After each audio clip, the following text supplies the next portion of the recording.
భూమి మీద ఒక వ్యక్తి దేవునికి సహకరించకపోతే దేవుడు ఏం చేయలేడు. ఒక వ్యక్తి సహకరిస్తేనే కానీ దేవుడు ఈ భూమి మీద తన రాజ్యాన్ని కట్టగలుగుతాడు. సహకరించే వ్యక్తి లేకపోతే దేవుడు ఏం చెయ్యలేడా? ఆ సహకరించే వ్యక్తి ఎక్కడ ఉండాలంటే బద్దలైన సందులలో ఉండాలి.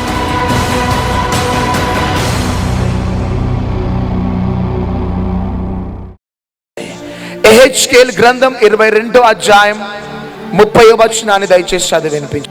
నేను దేశమును పాడు చేయకుండానట్లు ప్రాకారమును దిట్టపరచుటకును బద్దలైన సందులలో నిలుచుటకును తగిన వాడెవడని నేను ఎంత విచారించినను ఒకడైనను కనబడలేదు. హల్లెలూయా.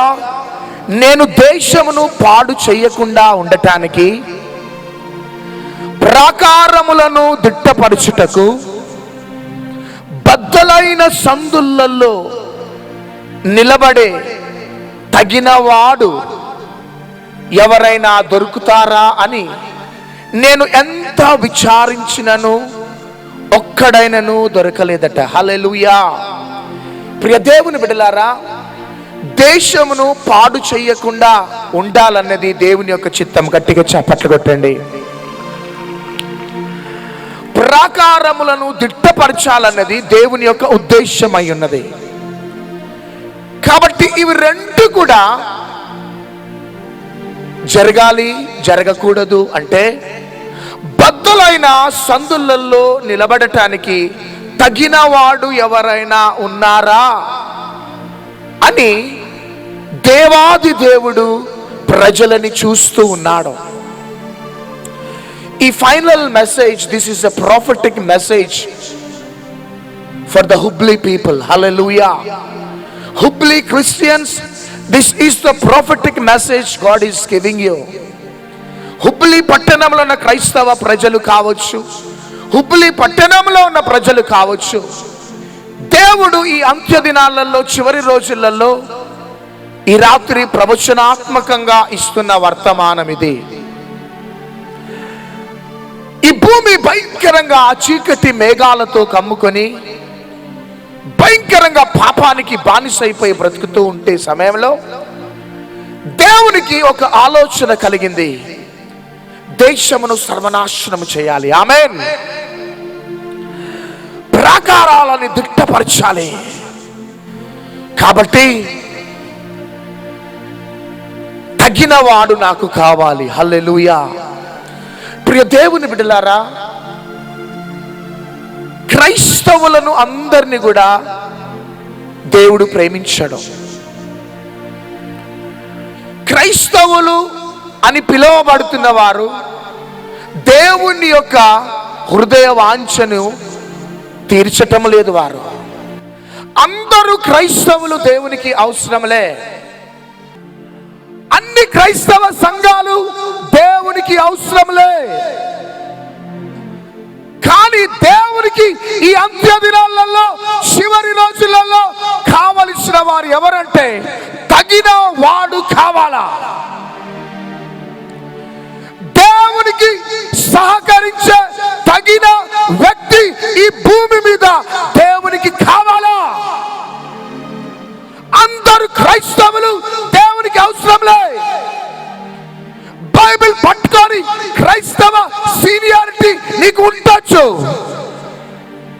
కానీ దేవునికి నువ్వు అవసరంలే. కానీ దేశమును పాడు చేయకుండా ఆయన మనస్సు మార్చుకోవాలి. ఆమేన్. రెండవదిగా ప్రాకారము దిట్టపరచటానికి తన మనస్సును మార్చుకోవాలి. కాబట్టి దేవునికి ఎవరు కావాలంటే బద్దలైన సందులలో నిలబడే వ్యక్తి కావాలి. గట్టిగా చప్పట్లు కొట్టండి. ఆ వ్యక్తి పేదవాడు కావచ్చు, చదువు లేని వాడు కావచ్చు, తలాంతులు లేని వాడు కావచ్చు, పేదవాడు కావచ్చు, కానీ he must stand between the gap. పంట సందులలో నిలబడే వ్యక్తి కావాలా దేవునికి. మీ క్రైస్తవ అనుభవాలు ఏ విధంగా ఉన్నాయో, కానీ నా ప్రియ సంఘమా, నా ప్రియ దేవుని బిడ్డలారా, క్రైస్తవ సంఘమా, నీవు కానీ అట్టి అనుభవంలో ఉంటే you will not enter into the kingdom of God. నువ్వు పరలోకానికి వెళ్ళవు. కానీ సభలు ఎందుకు అంటే నీవు ఈ చివరి రాత్రి బద్దలైన సందులలో నువ్వు రావాలా. గట్టిగా చప్పట్లు కొట్టండి, గట్టిగా చప్పట్లు కొడదాం. ఒక సహోదరికి లేక ఒక మంచి బాబు పుట్టినాడు. చాలా అందంగా ఉన్నాడు బాబు. 21st డే కాగానే చాలా గ్రాండ్ ప్రోగ్రాం పెట్టుకున్నది ఆ తల్లి తన భర్తతో పాటు. ఆ బాబు చూస్తే మాత్రం చాలా అందంగా ఉన్నాడు. హల్లెలూయా. ఆ ప్రోగ్రాంకి అందరూ పిల్లలంతా వస్తున్నారు, తల్లిదండ్రులంతా వస్తున్నారు. పెద్ద పెద్ద టెడ్డీ బీడ్స్ తీసుకొని, బొమ్మలు తీసుకొని వస్తూ ఉన్నారు. ఈ బాబు చూస్తే చాలా అందంగా ఉన్నాడు. చివరికి తల్లి ఎత్తుకొని అలసిపోయి ఆ బాబుని ఏం చేసిందంటే బెడ్ మీద వేసింది. బెడ్ మీద వేసి మర్చిపోయింది.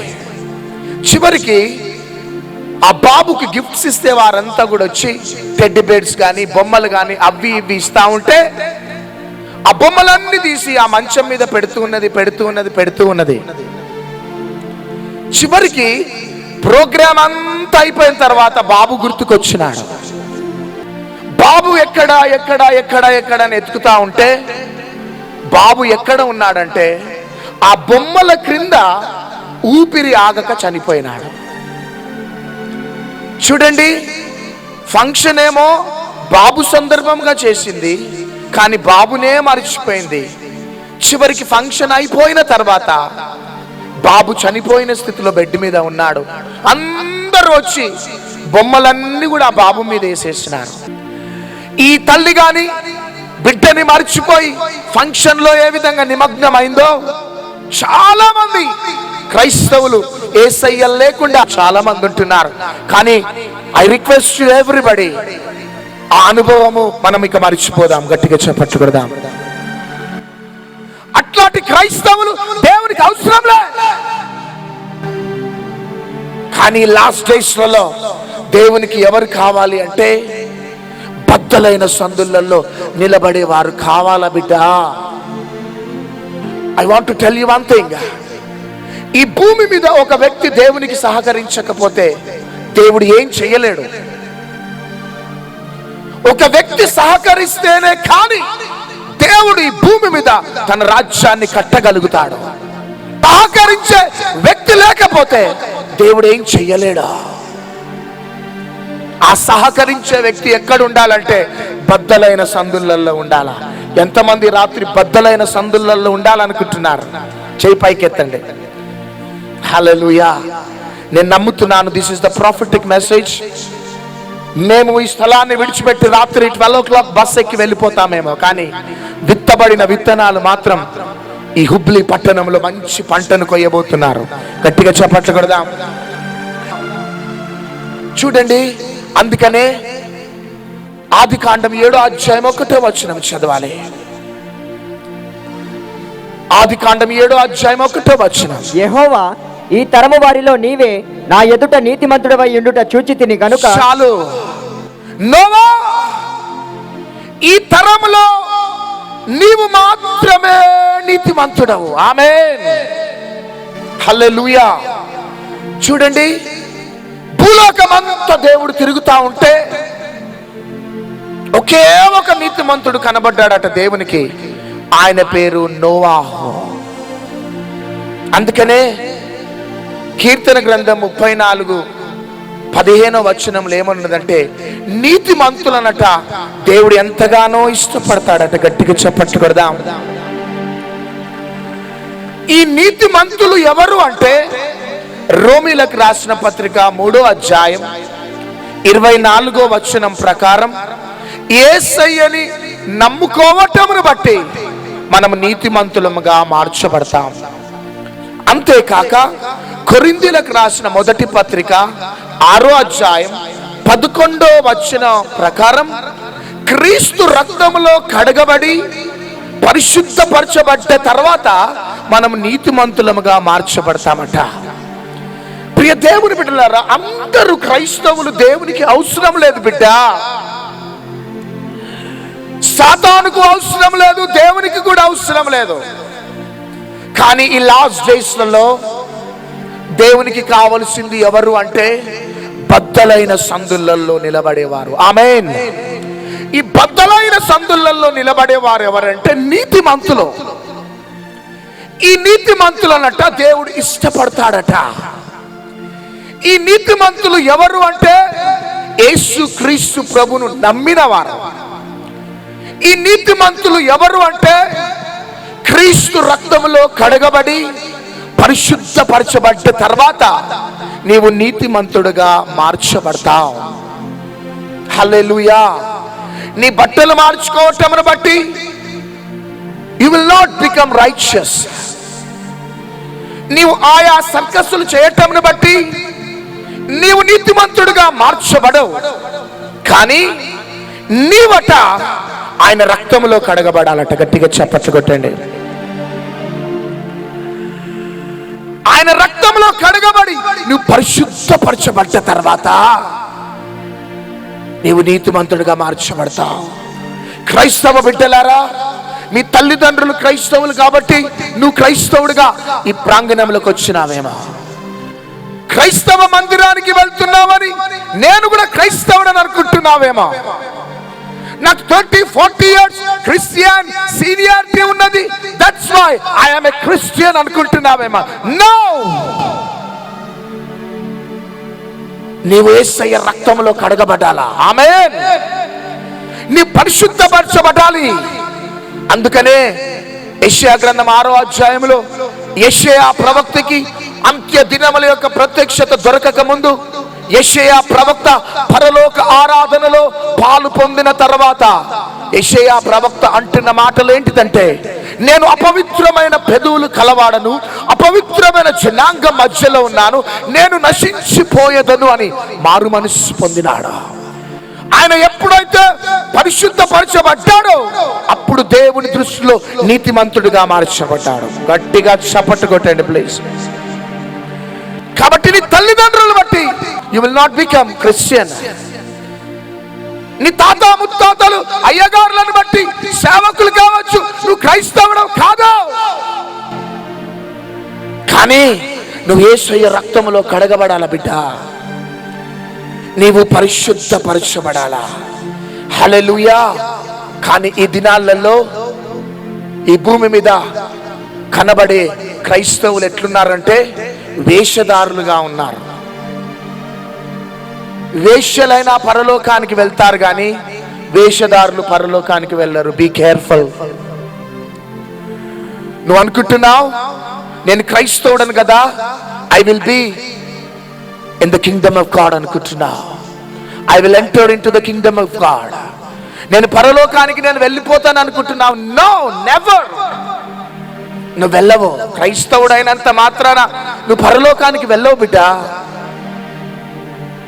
కానీ క్రైస్తవుడు కావటానికి కొన్ని క్వాలిఫికేషన్స్ ఉండాలి. అది నువ్వు యేసయ్యని నమ్మాలి, ఆయన రక్తంలో కడగబడాలా, నువ్వు పరిశుద్ధపరచబడాలి. అప్పుడు నువ్వు నీతిమంతుడిగా మార్చబడతావు. కానీ ఈ దినాలలో క్రైస్తవులు ఎట్లా కనబడుతున్నారంటే వేషధారులుగా కనబడుతున్నారు. వేషధారులు అంటే ఎవరంటే పైకి ఒకలాగా కనబడతారు, రహస్యముగా ఒకలాగా ఉంటారు.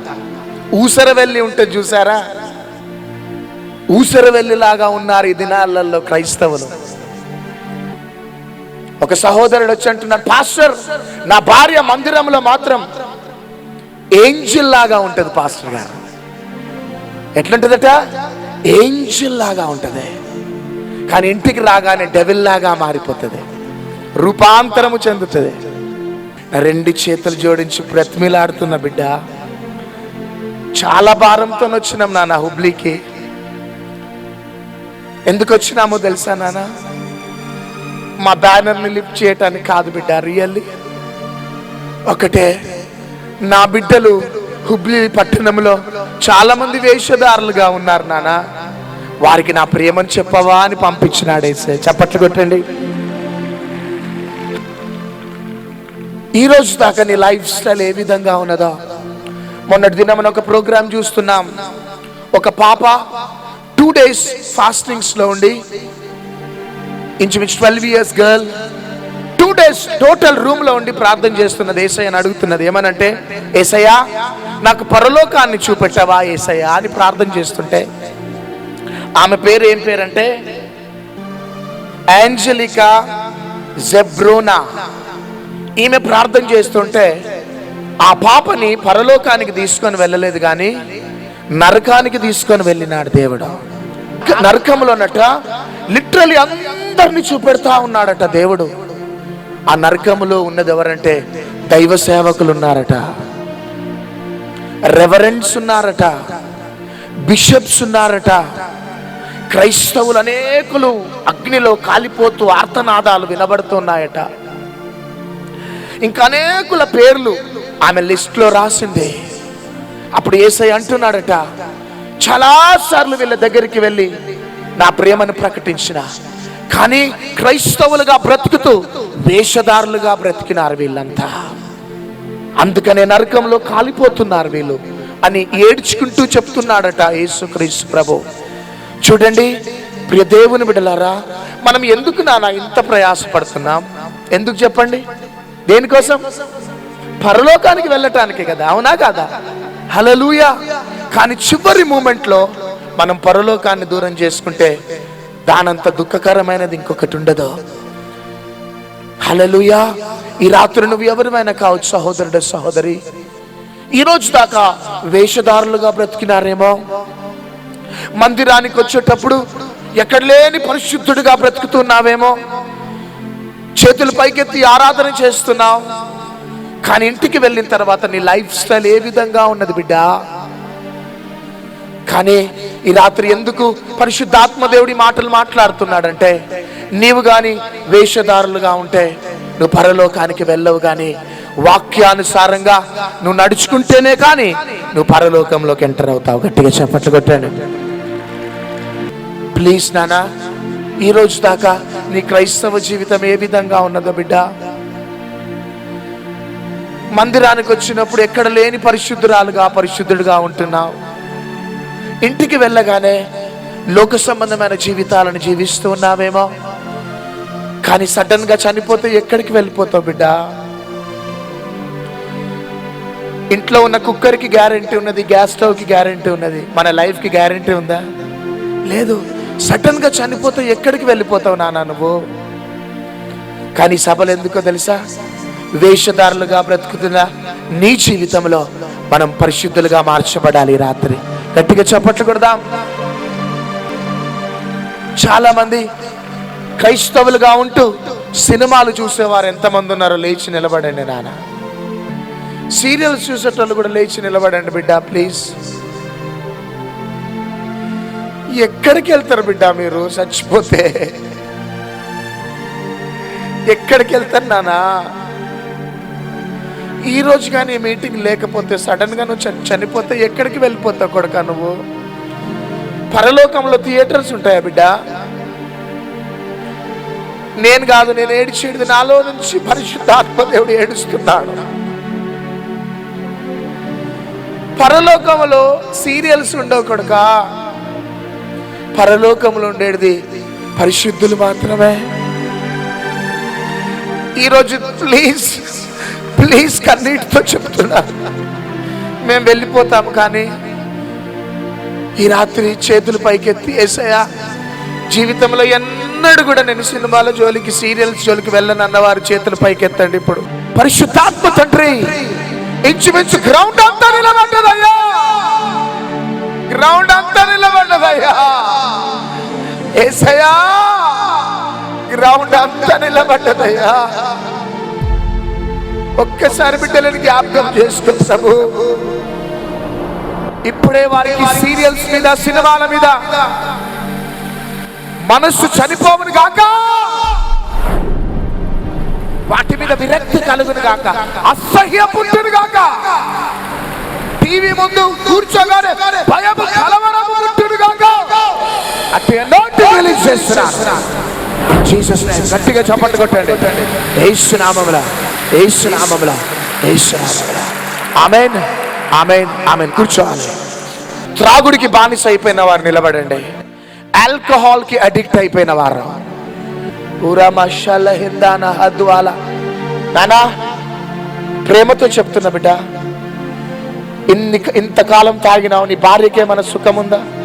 నీ పిల్లలకేమైనా సుఖం ఉందా నాన్న? నీ శరీరం అంతా పాడు చేసుకున్నావు కదా నాన్న. లేచి నిలబడి చేతుల పైకెత్తి ఒకసారి. ఈ రోజు నుంచి ఎంతమంది నిలబడ్డారో, మీరు ఇక ఎన్నడూ త్రాగుడు జోలికి వెళ్ళరు. మిగతా వారు చప్పట్లు కొట్టండి. నజరేయుడైన యేసు నామములో వాళ్ళ మైండ్ అంతా నీ కంట్రోల్లోకి వచ్చేసారి. ఆల్కహాల్ ని చూడగానే భయము పుట్టును గాక, కలవరము పుట్టును గాక, వణుకు పుట్టును గాక. ఈ రాత్రి నుంచే ఆల్కహాల్ తాగటం మానేయాలి. అట్టి అనాయింటింగ్ రిలీజ్ చేస్తున్నాను ఇన్ జీసస్ నేమ్. ఆమేన్, ఆమేన్, ఆమేన్. గట్టిగా చప్పట్లు కొడదాం. ఒకటి, ప్రియ దేవుని బిడ్డలారా, ఒక మెసేజ్ రిలీజ్ అయిందంటే ఒక వ్యక్తి మారు మనసు పొందాలా. ఆమేన్. మారు మనసు పొందకుండా రిలీజ్ అయ్యే మెసేజెస్, అది మెసేజెస్ కాదు. కానీ ఒక మెసేజ్ ద్వారా ఒక్క వ్యక్తి అయినా మారు మనసు పొందాలా. అది యేసయ్య పరిచర్యలో, అపోస్తుల పరిచర్యలో జరిగింది. హల్లెలూయా.